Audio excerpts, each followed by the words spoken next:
சுவையான சுரைக்காய் பொரியல் செய்ய தேவையான பொருட்கள் இவை. முதலில் 400 கிராம் நறுக்கிய சுரைக்காய், 100 கிராம் சின்ன வெங்காயம் மற்றும் 4 பச்சை மிளகாய் எடுத்துக்கொள்ளவும். அரை கப் தேங்காய் துருவல் விருப்பமானது.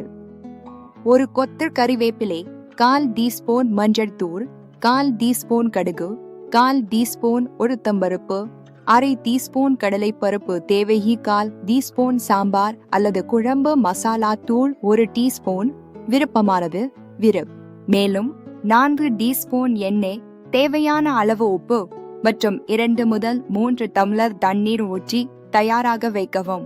முதலில் ஒரு கடாயில் 4 டீஸ்பூன் எண்ணெய் ஊற்றி நன்கு காய்ச்சவும். எண்ணெய் சூடானதும் 1/4 டீஸ்பூன் கடுகு சேர்த்து வெடிக்க விடவும்.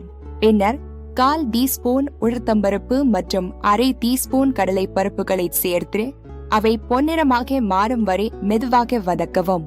இப்போது ஒரு கொத்து கறிவேப்பிலை மற்றும் நறுக்கிய சின்ன வெங்காயத்தை சேர்க்கவும்.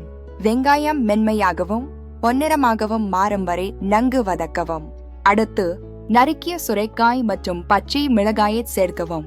1/4 டீஸ்பூன் சாம்பார் அல்லது குழம்பு மசாலா தூள் 1 டீஸ்பூன் விருப்பமானது மற்றும் தேவையான அளவு உப்பு சேர்த்து அனைத்து பொருட்களும் நன்கு கலக்கும்படி கிளறவும்.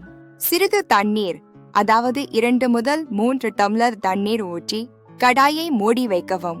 சுரைக்காய் மென்மையாகும் வரை சுமார் 10-15 நிமிடங்கள் மிதமான தீயில் வேக வைக்கவும். நன்கு வெந்ததா என்று பார்த்து தேவையானால் இன்னும் சில நிமிடங்கள் வேக வைத்து சிறிது தண்ணீர் சேர்க்கவும். மூடி இல்லாமல் வைத்து அடிக்கடி கிளறி தண்ணீர் முழுவதும் வற்றும் வரை மெதுவாக வேக வைக்கவும். இறுதியாக அரை கப் தேங்காய் துருவல் விருப்பமானது சேர்த்து அனைத்துடனும் நன்கு கலக்கும்படி கிளறவும். தேங்காய் துருவல் சேர்த்த பிறகு 1 முதல் 2 நிமிடங்கள் வதக்கி அடுப்பை அணைத்து இறக்கவும். இப்போது சுவையான மற்றும் ஆரோக்கியமான சுரைக்காய் பொரியல் பரிமாற தயாராக உள்ளது. சூடாக பரிமாறி இந்த எளிய மற்றும் சுவையான உணவை அனுபவிக்கவும்.